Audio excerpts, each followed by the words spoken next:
Hi, everybody. Welcome to La Lista, a LatinX writers podcast. I'm your host, Ruben Mendive, and today we have a brand new guest here.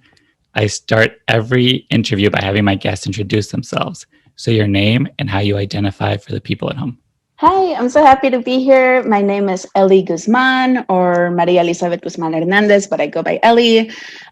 She, her, Salvadoreña, American, first gen. Where are you from? So what's the short version? What's the long version? The short version is I'm from LA and my parents are from El Salvador. And then the long version is I was born and raised in LA, kind of like Koreatown, but like the outskirts of Koreatown going towards South LA. And then when I was like 8, we moved to the other end of Koreatown. So kind of like more the outskirts towards East Hollywood, kind of that Melrose area. So yeah, I went to school here. I went to high school in Hollywood. I went to USC for college and now I work here. I live in Glendale. And yeah, my family, I think my mom is from La Union, either La Union or El Tamarindo, but I think Tamarindo's inside La Union in El Salvador. And then my dad was from the capital, like that's where he was born, but he was raised in San Miguel, I believe. I'm looking forward to them telling me that this is wrong, but whatever. No, it's fine. I ask people this question all the time, but I don't know my own answer. So it's tough, especially like in El Salvador too, like record keeping was so difficult and stuff. Like, yeah, I have no idea. yeah, no, anytime there's like those ancestry sites where you look up That's records, not happening. I'm like, No. oh, no. There is no way. Even pictures. My parents each have like maybe a handful of photos of them as kids, and that's it. Yeah, and so like what brought your family to LA? So why'd they leave and why LA? My dad's about 10 years older than my mom, but they both came when they were teenagers. So he came in the 80s, she came in the 90s, or my dad might have come late 70s. But yeah, for him, it was just, the war and all that stuff. And like as a young man, you're kind of like, you have to choose basically, like, are you going to fight this side or are you going to fight that side? Like, what are you going to make of your life? And he was always very much like hustling and being a go-getter, working multiple jobs. So I think he was just like, you know what, I'm going to go to the US. And he had some people here who like, not family, but they knew his aunt. And that's how he was able to like come here and work here and stuff. And then for my mom, she was, I think 17. I think they were both 17 when they came. And yeah, she just needed to get away and send money back to her family. Kind of, tell us all this time, come here, work, stay with some people that you know, and send money back. And so I am curious about growing up in Koreatown. That's a neighborhood I live in now. I'm jealous. And it's kind of like a soft landing for a lot of people when they're first moving to LA. Mm-hmm. But I feel like there's no like popular narrative of K-Town, especially from like the Latinx perspective. So I'm just curious, like, how would you describe it for people that have never been here, those in LA included? Mm-hmm. And what was it like growing up there? Koreatown was wildly different than it is now. Like, it started getting gentrified when I was a teenager. It was really when I was in high school that buildings started getting torn down and we saw more of those very like square, like gentrification buildings, the ones that have the font and the fake grass out front, and they're all like white and gray. And it's like, relax, you're not in Santa Monica. This is the middle of Koreatown. Like, what are you doing? My mom always says that she knew it was over when she saw white people walking dogs. That's when she was like, all right, we're getting gentrified. She's not wrong. She's not wrong. You want to know if your neighborhood's gentrified? 6 p.m., see who's walking their dogs. Exactly. She was like, oh no, people are walking dogs with leashes. Gentrification. And picking up the poop. Yeah, that's gentrification. We very much stayed within the Latino community. My parents did not have a lot of family here. My dad's family, like a lot of them are in Long Beach. We saw them like once in a while, just like tias and stuff, And then for my mom, it was really her aunt, my great aunt, and then my mom's primas, my tias, and then their kids. So we would hang out kind of near the USC area, actually. So that was a lot of my experience as a kid. We didn't really do Koreatown proper. And then, yeah, as I grew up, I guess we would go to like panaderias and stuff. We started trying new restaurants. My experience of Koreatown was like really Hispanic, very much Mexican restaurants, Central American restaurants. But then in high school, I started dating my boyfriend and he's Korean American. And he's the one that really like was taking me to the cool places in K-Town. And through that, now I'm just like obsessed with it.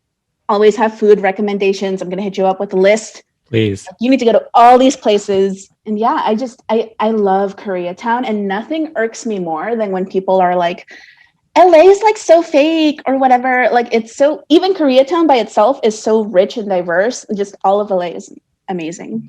And it's its own little world too. Like that's, yeah, it's wild. So what did your parents do for a living? Yeah, my mom started off as a house cleaner. Well, first off, she was mostly taking care of me, right? And then my sister came along when I was 5. My mom did some house cleaning and then didn't like it as much. She realized she was like better at taking care of kids. So she became a nanny. And my mom's like so smart. I can't imagine, because, you know, she had me when she was like 18 and my sister when she was like 23. So you have 2 kids, you're working as a nanny. And then she kind of looked around and was like, you know what? I need to go back to school and I need to take classes in English and child development. And that's going to make my nanny career really, really take off and have them pay me more money. And she did that with 2 kids. So she went back to school, got a bunch of certificates. I think she went to East LA Occupational Center or something it's called, ELAOC. My little sister was put in Head Start there, and she now is a genius. And yeah, my mom just like became this like really sought after nanny. So she's been doing that now for like 25 years, still taking classes. She was telling me last week she took like some RIE class. I don't know what that is. I don't have kids, but it's like some learning shit for infants. I don't know. But I just really admire her because she's like constantly pushing herself and she loves working with kids. And then my dad, he just did whatever was available. So he was a security guard. He was a driver. He, I think, worked at a Foot Locker for a little bit. He just always worked. My dad, literally, he like worked multiple jobs, slept, ate, and hung out with the family. And that was like his life. And then as I got older, he got into like driving companies, like driving patients to hospitals. And then through that, wanted something better, saw that benefits for bus drivers are pretty cool. So he started doing that. And now he's been a bus driver for like 15 years, I want to say. Yeah. They're both badasses. My parents literally, they worked their asses off and then they looked around and were like, you know what? We can optimize this. And they both took steps to like be the best version of what they're doing. You know, I'm always curious about people during their high school years. So like 14 to 18, I always frame it in these 3 questions. Who were you? Who were you pretending to be? And how do you think people saw you at this time? High school wasn't bad. Like middle school was horrible and college sucked, but high school was fine. I went to Hollywood High and they had this program called the School for Advanced Studies, which is basically just nerds. So I was always around people who were really smart and really dorky and like were like, I love science. And it was just like a great community. I was very much like pushing myself in school. It had been drilled into my brain that I needed to go to college. My parents were like really supportive and they never told me, oh, you have to be a doctor or you have to be a lawyer. But they were like, you need to go to college. College is your way out. Like college is going to solve everything. And then you'll be a bajillionaire. Like that was the perspective. So I just worked my ass off. And I was just like, I was an academic decathlon. I was like working really hard on like homework and stuff. I was like the overeager kid that was like, oh, do we have homework? Like it was, yeah. I'm surprised people didn't hate me. And yeah, my friends were very much like that too. They were like trying to go to college. They've all done great things since then. And, but on the inside, I was so insecure. I think I put all of my like identity into how well I did in school. And I really was only confident about my sense of humor and my intelligence and hated everything else. So just a ton of body issues, self-esteem issues. So yeah, I was just kind of like, not in a dark place, but just really honing in on school to shut out everything else. You know, I think it's interesting, like growing up in LA, going to like high school in LA. And like I grew up in Chicago. I went to high school in Chicago. Like I'm very familiar with that life. I'm just curious of like what that was like to like just be a kid, because LA is called a city of transplants, but like there are people that live here and are born here. So I'm just curious of like how you see that time now, just as like a kid, like going to high school and like living in this big city? Oh man, I got catcalled a lot. Catcalling was a rite of passage because I developed early, and I would also take the train to and from high school. Or sometimes my mom would drop me off, but it was hard for her because, you know, she had my little sister and then she had to go to her job, and then my dad was working, obviously. Yeah, public transportation was the thing that was difficult. Thankfully, I had friends around me, and often we would go together. I had this kid, Bernie, who lived near my parents and where I lived. So he and I would often go together. And then once I started dating my high school boyfriend, Brian, who I'm still with, like I started just traveling with him so I wouldn't have to be alone. But yeah, I mean, being in LA is great because you can go to all these different neighborhoods and you can literally be like, oh, let's go to the beach. Let's go to the park. Let's go to the mountains. And it was really nice. But the flip side, it's a big city, and sometimes when you're like a young woman traveling alone who doesn't really have the life experience, you know, to deal with catcallers and that kind of thing, it can be dangerous. Like I was followed a couple times. I was called every name under the sun. I have a really vivid memory of being with my parents in Koreatown, and this guy catcalled me when I was with them. And I was maybe like 11, and my dad chases this guy's car. And my mom is screaming like, Lorenzo, like, stop. And I was just so embarrassed because I was like, oh my God, this is my fault. Like, why did I? And they weren't telling me that, but I was telling me that. Yeah, it was complicated for sure growing up in LA. Yeah, you know, I was just thinking because sometimes I see high school students like on the bus or like just walking in the street or whatever, you know? And I remember like, I just remember thinking of myself at that age and I see them and I'm like, oh, that's a kid. And it's like, you're also just 14 years old, just like traversing the city, and you sort of have to grow up a little bit fast and get a little bit smart. But it's also like no one cuts you any slack either. Like you're traveling with adults and they don't care. You're just like another commuter. You're on your own. Yeah. Yeah. I sat next to this guy once who was like just hitting on me and hitting on me and hitting on me and like just staring at me and cornering me. And everyone else just like, it's Tuesday.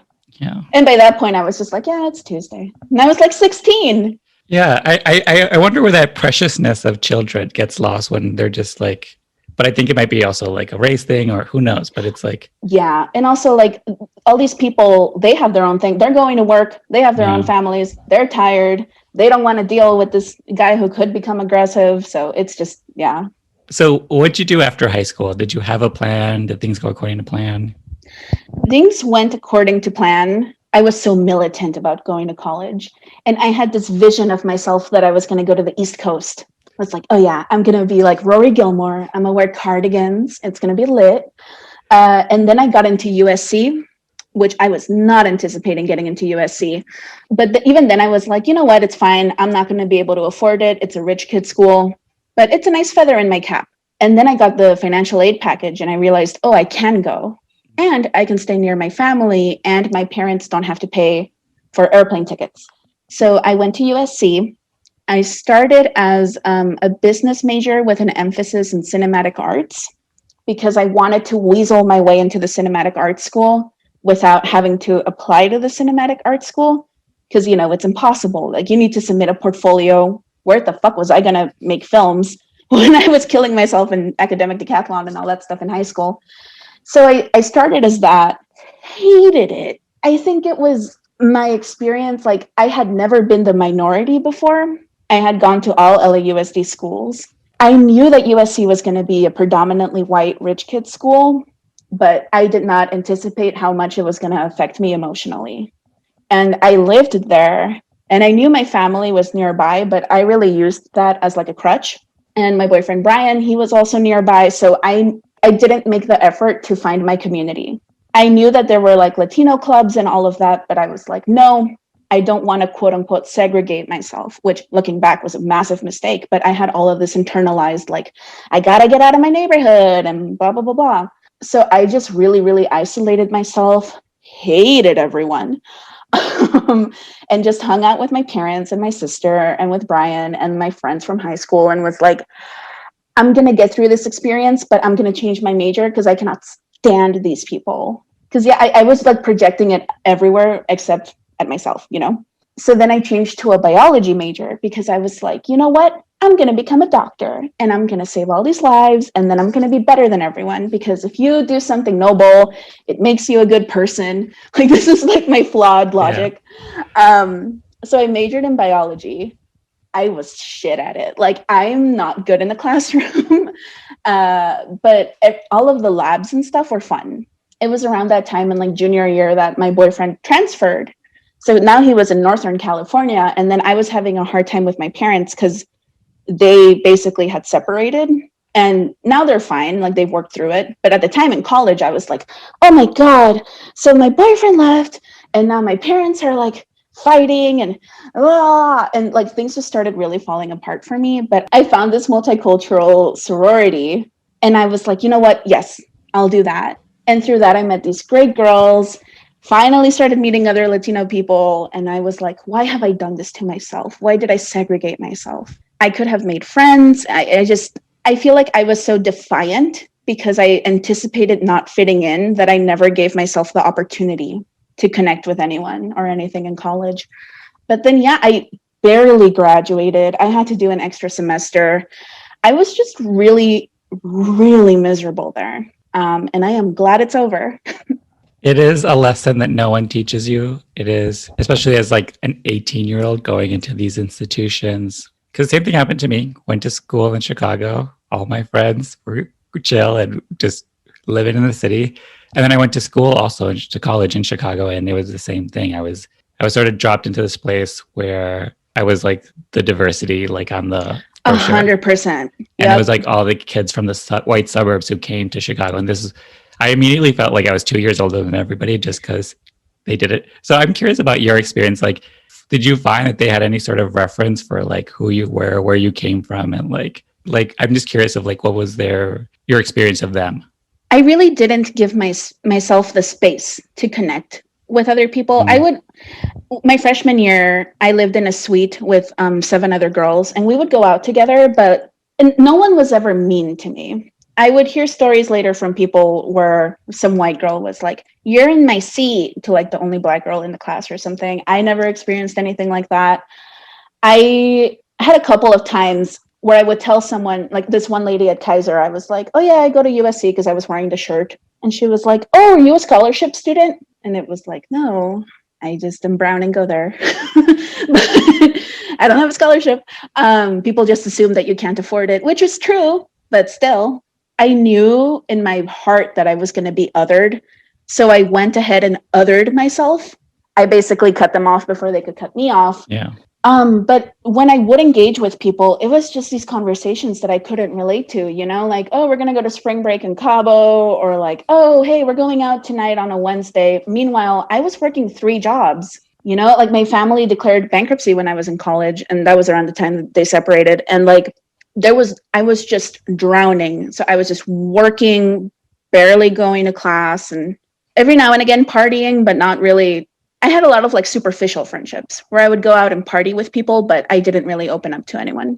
Yeah, no, and especially USC, you know, that's the belly of the beast. Like, yeah, like I was in my 20s and I had some experience going on campus there, and even that I was like, oh, I'm getting triggered. Yeah, it's rough. My little sister, she applied to both USC and UCLA, and she just got into UCLA, and I'm like, cool, go there, because now when I visit her, I don't have to like think of all the times I like cried in the bathroom or whatever. So what did you do after college? Like, did you have a plan? Did things go according to plan?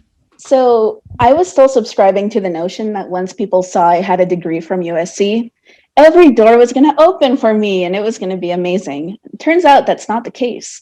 So I graduated, and the plan was to prepare to go to med school. Obviously, like my grades were not awesome, so I was going to have to do some supplemental classes. In the meantime, I wanted to like work in a hospital or something. So I kept interviewing in medical offices and for volunteer programs, and I wasn't getting anything.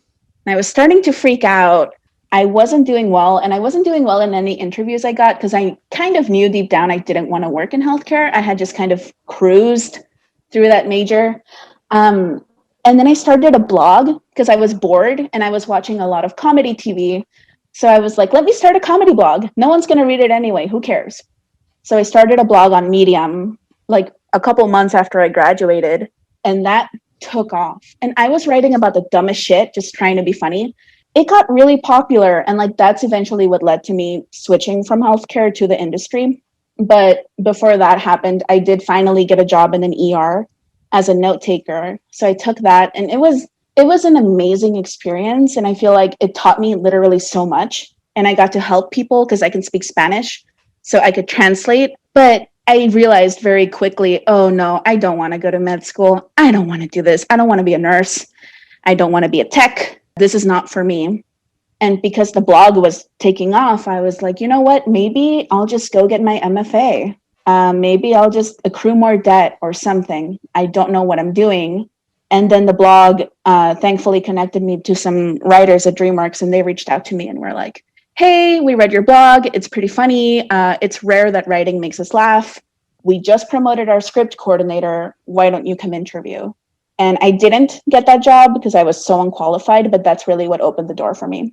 What was it about the blog that blew up? Like, I'm just curious because everyone used to have a blog. Now I think everybody has a podcast, but I'm like, how do you, why, how, where did this like spark come that sort of like led to all these opportunities? In the sorority that I was in, I think I very much was always trying to crack a joke and make everyone laugh. And like, that was really the only time I socialized in college. So I was very much like, look at me, I can be funny. I was just raised like that. My whole family is really funny. My parents are really silly. Like, it's how we all communicate. So then when I graduated, everyone was like, oh, like, we miss you being shady and saying this and that. So I was like, you know what? I do have some fun ideas for essays. I'll just write a couple and send them to my friends. So I wrote this piece that was like about my body type. That was like, oh yeah, you can be an apple or a pear, or like one of those tiny little bananas, or a crime scene chalk outline, or like what, just like stupid shit. Shared it with my sorority sisters, and then went to sleep, and then woke up and they had shared it. And it was like not even that many views, but people who I had never met were liking it. So I was like, oh my God, she's a writer. Okay, well, I have other ideas. So then I wrote this piece that was like 10 sexual positions for underachievers. It's the dumbest thing. And it was like, oh yeah, just lay there like a starfish, like just stupid shit.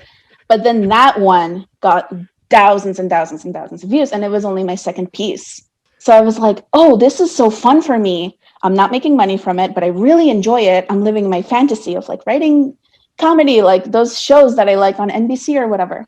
And people that I don't know are liking it. It's not just my friends gassing me up. So then the blog was on Medium. I just wrote about whatever. I wrote comedy pieces and satire stuff, but I also wrote about, being Latina and like political stuff, just whatever came to my mind. And then through that, it just blew up, and I regularly started getting like thousands and thousands of views. And it just so happened that one day, one of those writers like happened to read one, saw my email, emailed me. And that's literally what led me to my life right now, which is nuts. And so like, can you trace the writing before the blog? Like, I'm curious, like, were there any breadcrumbs that sort of like, you sort of knew that it was something you were good at? I loved English classes in high school. I mean, even elementary school and middle school. I would read a lot of fan fiction in middle school. I wouldn't write any, but I would read some. I was a big My Chemical Romance nerd, so I was like really into that. The invention of the internet, like I got the internet when I was in middle school, so that really shook my world up. And then the big moment for me was that we got Comedy Central, and I started watching The Colbert Report and The Daily Show with Jon Stewart.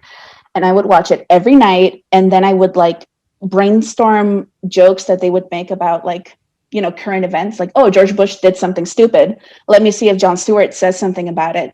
And then he would. And I was like, oh my gosh. Like, I would write stuff down in this little composition notebook. I was like a hardcore nerd about it. Clearly, I was thriving socially at this time. And then from researching Stephen Colbert's work, I found Strangers with Candy. And then that was the moment where I was like, I want to write TV comedy. Like, I knew that it was never going to happen, or at least that's what I thought. And all of my perspective of writers were like people that my mom knew as a nanny in the Palisades or Bel Air, like these rich white guys with, they have nannies and housekeepers and all that. And I never saw myself like that. So I was like, it's just not going to happen for me. This is a hobby. this is just something I do for fun. Some people play video games. I watch comedy TV and try to come up with jokes.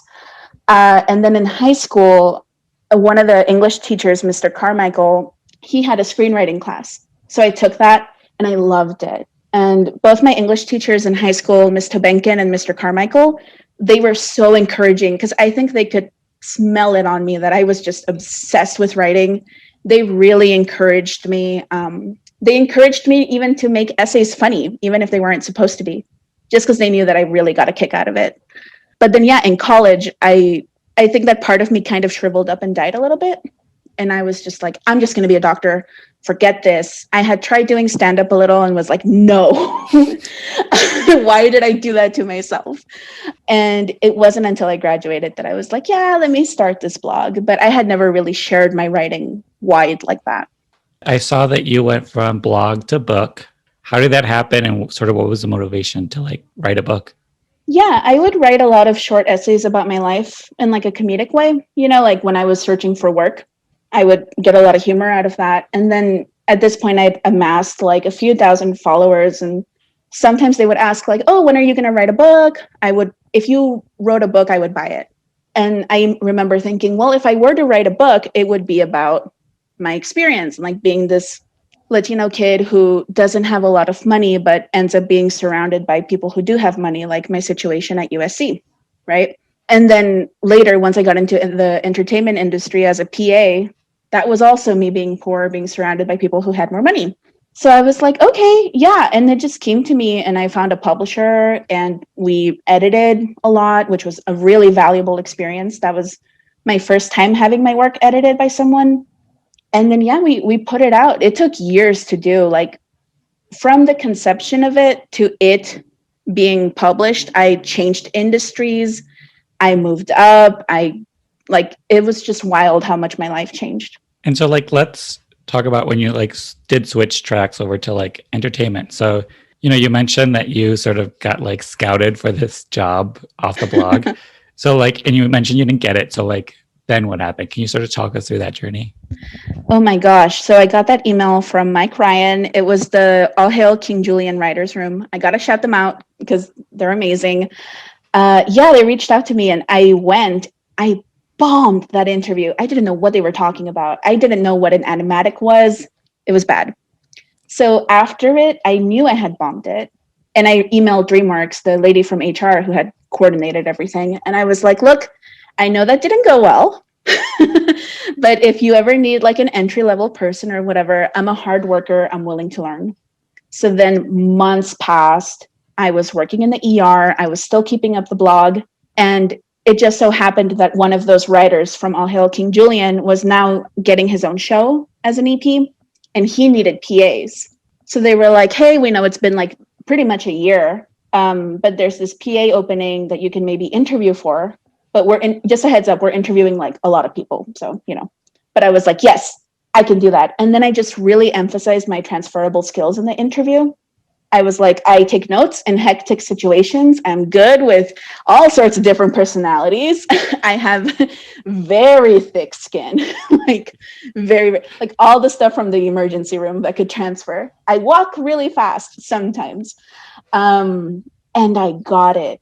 And I got the phone call that I got it sitting in the cafeteria on my lunch break at the hospital, fully in scrubs, and sat there and was like, oh my God, okay. And the HR lady talked me through everything. And I was just like, yes, I'll do it. Yes.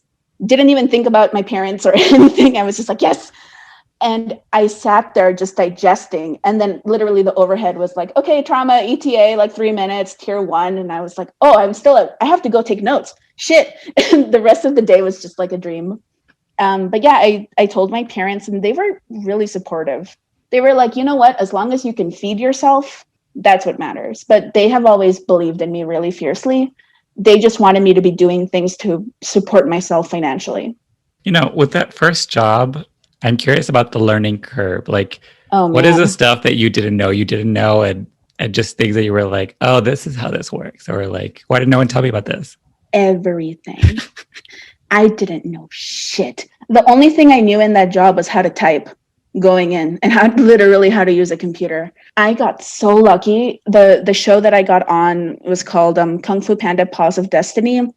The line producer, she was a production manager at the time, but then she got promoted. Her name is Mercedes Salazar. She is such a badass, and she really took all of the production staff under her wing and made it very clear this was going to be a supportive show where everyone was kind and we were all trying to make the best show we could make. She really set the standard for how everyone was going to operate. And there were 3 PAs. It was myself and then Bianca and Lauren, who are amazing. And they both knew more than I did. So they taught me a lot. And now we're like great friends and they've moved up. The one person who really took it upon themselves to sit me down and be like, okay, if you want to be a writer, this is how you do it, was Bethany Armstrong Johnson. She is amazing. At the time, she was a production coordinator. Now she's a writer. She last wrote on Camp Cretaceous, the Jurassic Show. I cannot sing her praises enough. She told me everything. She was like, okay, so you're a PA now, you can work your way up, become a production coordinator, make sure that HR knows you want to write, work on your samples, take every screenwriting class or whatever story classes that DreamWorks offers for employees, tell everyone you want to be a script coordinator. And then when you're in the room, you're going to do this and that. And then you can become like a freelance writer. Like she literally told me everything. And then she became a script coordinator and everything that she learned, she taught me. She's just awesome. And then she moved on to another show. So we kind of needed to wrap up the script coordinator duties. And I was able to take over for her and get that experience. And so like, what did you do after, you sort of transitioned into your first script coordinator job? So like, it's always a miracle when you get the next job. So I'm curious of like, what was the next job? Oh my gosh. So I was a PA for about 1.5 years and then became a production coordinator, submitted my samples and got script coordinator. I had been really lucky up until that point that I had been surrounded by other people of color in the production teams. When I got into that first writer's room, it was 6 white people and myself. And it was like a time machine just teleported me back to USC. But I was like, no, I am not that person anymore. I know what I did wrong. I'm not going to cut myself off at the legs this time. And I'm going to smile at people. And I'm going to be awesome. And, that room, it was the best possible like iteration of a situation like that happening. Like I never felt like anyone was out to get me, but it was still kind of soul crushing sometimes. Like there were definitely, moments, and there also weren't a lot of women. It was a female staff writer and myself. And again, it was that situation where it was like, no one here is a bad person, but there are enough blind spots that this situation has happened in the first place. And that's something with the room and that's something with the studio, So it was just really difficult. And I had that conversation with myself that was like, this is how it's going to be. This is not my first time in this situation. And it's not going to be the last. I'm going to be an outlier. And it was difficult. And not to mention, it was the 2nd season of the show that I went into. So I had a lot of catching up to do. And for animation, typically script coordinator and writer's assistant is one job. So I was just like tsunami wave of a ton of work, plus feeling like an outsider. It was just not a good time. And the only thing that kind of saved me was that the guys told me, when you're in the room, feel free to pitch. And they had just promoted their other script coordinator. So I felt like, okay, this sucks a lot, but I can still make the best of this. And they really did give me the room to grow and become confident in a room. But it was just kind of draining emotionally and mentally for sure. I am curious about this like animation space. Like, is this where you saw yourself going, and like what cool new things that you learned about it that maybe most people don't even know about? Yeah, I always saw myself like if I did become a TV writer in some magical land, I was going to write live action TV comedy. I thought that for writing animation, you had to draw, but that's not the case. And now by working in it, I have really fallen in love with it.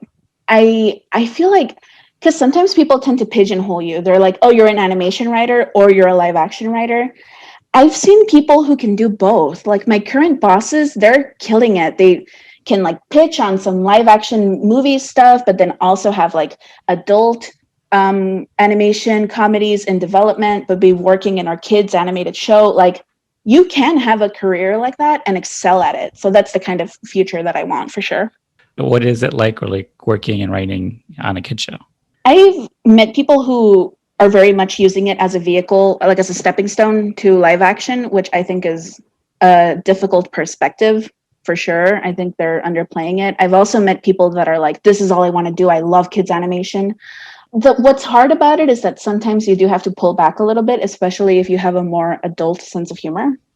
Like I just, in a recent script, I had to cut one of my innuendos. I will admit it was an innuendo. Shouldn't have been there. That was more for me. But I think what's really made a difference on the shows that I have worked on the rooms that I've been in, is that the perspective is never like, oh, is this funny for kids? Is this entertaining for kids? It's more like, what is the room like? What makes us laugh? What intrigues us? And then writing that. And then whenever you do have to pull yourself back a little bit, the executive notes will do that for you. They'll tell you like, oh, you can't have someone like straight up stab someone on camera, but he can die off camera. Like everyone's willing to work with you to make it the best show it can be. I personally haven't seen anyone sell a show short because it is for kids. And so, I am curious of like when people start working in the room, what are some of the lessons you learned, like just even being in the room that you were like, oh, I can apply this to my own writing. Like where are some of the quick things that you were like, oh, okay, I should do that. Or that's how that's done. And that you applied to your own like scripts. Our current TP, Peter Hastings, taught me this thing that blew my whole fucking mind off of my head, I guess. Blew my mind off. It's called So But. So it's like, Ruben and Ellie are talking on a podcast, but one of their audio cuts off. So then they start typing in the chat, but then the laptop explodes. And like running your story through the filter of the so but beats. I know some people call it like if then. There's like different names for this sort of strategy, but that I have taken that with me. And then the second big thing is outlining. This is something I learned earlier on in the old room, but I used to just kind of sit down and barf creatively and just be like, okay, I'm done.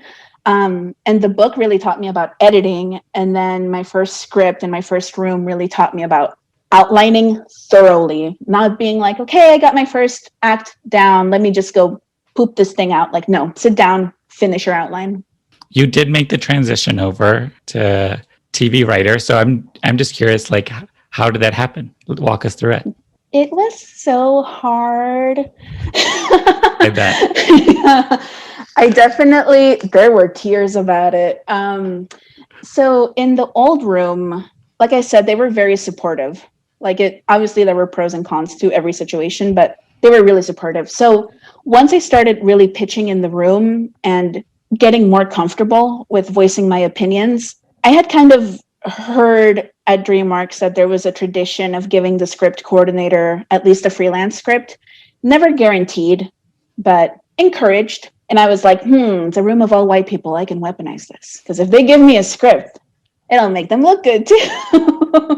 And I know I'm good. You got to get in the door somehow. So I remember talking to my line producer and begging, just being like, please, because I felt too self-conscious to ask the guys. Eventually I got one and it went well. So then they almost immediately gave me a second one. And I was like, oh, okay, awesome. This means I did a good job. I'm not illiterate. Oh my goodness. And then I got on this new show, worked on the show for about 6 months. And then they offered me a freelance and I was like, oh my gosh. And it was around this time that I got repped. So then my rep was, getting me to meet with people and get more freelance. But then this thing started happening because by this point we were in quarantine. This is like September 2020. So I was already sad because quarantine, but then it seemed like every script coordinator was getting staffed except me. And I was like, well, I'm repped. We're hitting it from all angles. I already have multiple freelance under my belt. And I just started getting really bitter. Not so much I wasn't pointing it at anyone. I was just keeping it internal, but I was sad. Yeah. There was a lot of whine about it. I had talked to my rep and I was like, you know what? I think as much as I love this team that I'm currently script coordinating on, I gotta go. Just get me staffed somewhere, please. So he was getting me a lot of meetings and I was about to prepare to try to make the leap to live action and start taking meetings there when literally our showrunners called me into a meeting and were like, hey, do you want to be a staff writer? And I just like stared at them on Zoom, like buffering. And I was like, let me talk to my rep, because that's what I'd been coached to say, but obviously like they knew. And then I remember Ben, one of my bosses, he was like, you can cry. Like, it's okay. You can cry. I wanted it so bad. And it was really bittersweet because it was quarantine. So I like FaceTimed my boyfriend. I FaceTimed my friends and my parents. It did not sink in until maybe last month. And this happened in March. And so like, what has been the experience of like being a staff writer, like, especially on a show that you've been working on? Like, what was that transition like for you? And then just sort of like the experience of it. Yeah, it was a tough, I was so happy. I really wanted to hit the ground running, and it helped that I was in the room, but it was tough because I was still a script coordinator. So thankfully our production staff was helping, to take notes and stuff while we were looking for a backfill, but it was really hard. And then I had to train like anyone who covered me. So it was really difficult, but I felt comfortable enough to voice that to my bosses. And I was like, you guys, like, this is hard. And I was moving at the same time because I had to abruptly like leave my apartment. So it was just like this perfect storm. I was really happy, but just stretched to the bone. And then other stuff that I had been working on was also happening because I had been actively looking for other work. So I was like pitching other places, and I was just like, but it worked out. And now the dust has settled a little bit, but the transition was hard. Thankfully, we found a really, really, really great script coordinator, and she's been amazing. So I had to train her for maybe like 30 seconds, and then she was fine. And so, sort of how I like found out about you was through Twitter. And I must say you are, and it's going to offend some people, but I think you're one of my favorite people on Twitter, if not my favorite. Oh, thank you. I try very hard not to like all the tweets because I don't want to come off weird, but you're the person that tweets and I laugh out loud and then like show to people like, look what Ellie just tweeted. Like, people know you and just from me handing my phone over to them. Oh my gosh, thank you. I have to really keep a filter on. So I am curious about how you got started on Twitter and like sort of like, what is it like to be like a little mini Twitter personality? Through the blog, I had a really fun time connecting with people online and stuff. So I started a Twitter, and it was very much like, I'm eating a banana. Did you guys watch this TV show? Wow. Like, very that. And then over quarantine, I think I was just so starved for human interaction. And also I just wanted to like disappear into my phone. So that's when I got really active and discovered this little writing community and discovered, La Lista and stuff like that, and just connected with all these people. And a lot of it is, like talking about writing and stuff and commiserating with other assistants also. But then as time passed, whenever I wanted to be a little shit, I was like, I'm just going to go to Twitter and just be a little shit. But yeah, there have been times that I've tweeted something and then been like, my bosses follow me, and I just tweeted that I'm horny for Loki. And now I know that my boss is going to see that I am horny for Loki and I want to die. And also, I didn't want to be like, wow, so everyone's getting stabbed, huh? So yeah. I obviously had to filter myself. But yeah, it's a great community. The funniest thing to me is to hear, I'm not going to reveal my sources, but hear that there are people pretending to be minorities on Twitter so that they can try to get a step ahead. Yeah. It's a website. Like, what are you doing? You're trying to be a writer. Like, and then they'll tweet like, oh, Miko Muni that. And I'm like, bitch. But anyway, so that's my favorite. That comes up every couple of months as like the Twitter scandal. And my favorite part of all of it is how hungry everybody is for the cheese bay. They're all, oh yeah, 100%. That's my favorite part. I don't even care who it is, but all the replies I just read through to be like, oh, who? And everyone's sending gifs, and I'm just like, y'all are so thirsty for this gossip. And like, I love chisme. I love chisme. No, and just from meeting you off the Zoom, I can tell that you are yourself. And I think I'm such a fan of your Twitter is because you are yourself, but also you're you're like a little bit of a clown on there. And yes, the writing in the community is great, but I like the just nonsense that's like thrown in there to make me laugh. Thank you. I definitely, I feel like I've been listening to a lot of comedy podcasts and talking back to them in my apartment by myself. So I'm like, let me just, at least on Twitter, I'm interacting with other people. Yeah, and I think that's also great because it's like, listen, you're funny as hell on Twitter, and that only serves your writing, you know? Thank you. People get to know sort of your sense of humor, and it's a good like sort of advertisement for you and your nonsense. Thank you. Yeah, it's like expect this level of hot messery in the room. Hire me. So I am curious, you know, just sort of like about you and your identity and where your family is from and the whole like El Salvador-ness of it all. You know, I am like a privileged Mexican, so I'm constantly seeing narratives for myself. So I'm just curious of like your take and sort of view of like where y'all stand on that and like just in terms of representation and like what do we still have left to do? I feel like growing up, I got used to seeing Latinos in media when they were there, you know, be overwhelmingly like Mexican or Chicano and stuff, which is great. But yeah, there's rarely any Central American representation, especially like El Salvador and stuff. And it breaks my heart because when you think of El Salvador, like as it is represented in media, it's literally like Trump saying shithole or MS-13, which is not what it is. It's like a very culturally rich country. And like one of the pitches that I was taking out was based on this like Salvadoran folklore story and this fishing town. And I just love it. And it both breaks my heart that it's not represented as much as it should be, but it also makes me happy that there's so many of us coming up now. And like with the work that you're doing, it's showing also that there's like so many different types of Latinos and diaspora, you know, like my experience is very different than someone who is living in El Salvador. So I'm really passionate about it. For me, honestly, in my projects that I write, a lot of the time it's like they're Central American, but then we don't like look at the camera and go, yes, representation. It's like, no, and then we move on because I want to show they're, you know, it's 3-dimensional. You can tell really rich stories. You can have flawed protagonists.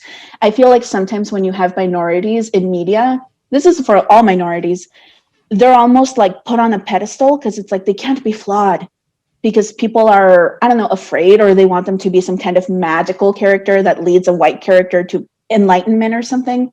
But I want to be able to tell stories, and for all of us to tell stories of Latinos and Central Americans and Salvadoreños who are complex and flawed and funny and hot messes and going through a hard time and just truly deranged comedies. And like, I could talk for forever about this, but yeah. Yeah, and so speaking of which, I'm curious of like your own writing. Like, what are the themes you see? What are the stories that are attractive to you? What is like an Ellie story? You know, I pretty much only write comedy, sometimes dramedies. I have a couple of things for kids, but my goal is writing for adults. I really like flawed protagonists thrown into completely ridiculous, unhinged situations. I think that makes for really funny stuff.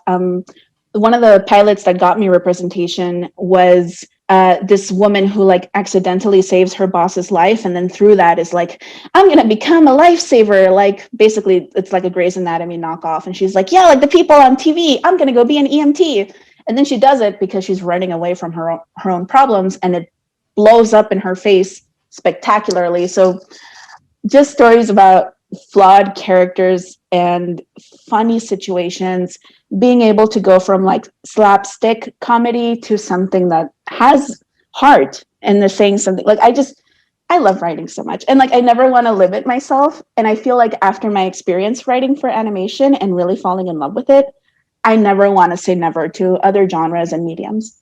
so I do like to ask my guests, like, who are some of the writers that they're a fan of? So these could be peers, friends, heroes of yours, people you creep on social media who don't know who you are, but you're obsessed with them. Okay, I'm going to shout out our script coordinator who took over for me. Her name is Nia Barbie. She's a boss. She's only been in the room for a couple months, and literally yesterday it was just her and me for a little while, and she's pitching ideas. She's like solving problems, super engaged, great energy. I know that she has this Insecure spec, which is like amazing. I just think I'm trying to get out ahead of her becoming super successful and being my boss someday. Like, I just can't wait to see what she does. So Nia Barbie, she's awesome. Nick Rodriguez, he's so amazing. He's like this great genre writer, but he also has a POC perspective and an LGBTQ perspective. But beyond that, he has like such great grasp of character and story. And he's just such a boss. He writes animation and live action. And yeah, I just think he's the best. And he's a fun time too. My start with 8 mentors, Zoanne Clack and JD Samuels Cuba. They're both like really amazing. They listened to me vent when I was not getting staffed. And I was really frustrated. And I was like, I don't know what I'm going to do. And they're both, women who have come up in the industry. And they're just so great and supportive and really taking steps to mentor people, which is awesome. Oh, and Nikki Lopez and Jorge Gutierrez. I have to call them out because they are Latinos in animation. Literally thinking of like EPs of animated projects, you could count them on one hand, the Latino ones, which is such bullshit, but I have to shout them out because they're both killing it and they're both great and lifting up other Latino talent as well. Obviously, the women who have broken down barriers like Tania Saracho, Gloria Calderon, like all of those people. And so where can people follow you on social media? My Twitter is Ellie_Guzman. That is where I overshare and verbal vomit and talk about being horny for Loki, as we talked about.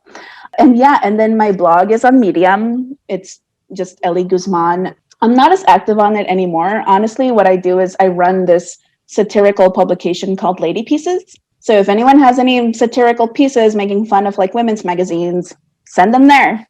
Oh, and my Instagram, it's Ellie Guzman with TORT in front of it, like Tortelli Guzman, like a tortilla, get it? Because ethnic, yeah. So I like to ask my guests to help me title the episode. So the prompt is a blank Latinx writer or Latino, Latina, Latine, just whatever floats your boat. And in that blank, you can put as many words as you want. You can mix them all around, just whatever feels true to you, your writing, this conversation. I also use it as a community building tool so that when people see the title, they can be like, oh, that person's like me. I should check out their story and see what they're about. I would say, in true writer fashion, I wrote some down and then I edited. Then I was like, no, not this. I really overthought the hell out of it. But I think in the simplest terms, just a scrappy Salvadoreña Latinx writer who doesn't have time for imposter syndrome. We don't do that here. We don't do imposter syndrome. And if you have imposter syndrome right now, too bad, because you don't have time for it. Because you got to go out there and you got to get shit done. We don't have time for it. We see it and we say, I don't have time for you. And then that's it. I'm going to replay that clip over and over. Yeah. Those are my new affirmations. I'm just going to play that every morning. Yeah, because before I used to think, oh, I don't want to have imposter syndrome. But the perspective of, no, I don't have time. I got too much shit to do. It totally shifts your perspective. But there are days when I wake up and I'm like, who am I? But then you get over it. With that, I want to thank you so much for being on the podcast. This was such a fun time. It was great to finally get to meet you and know that you're exactly as deranged as you are on Twitter. Oh, yeah. We got mental illness up in here. Thank you so much for having me. It's been so much fun. I am such a fan of the podcast. I listen to it washing dishes in the car.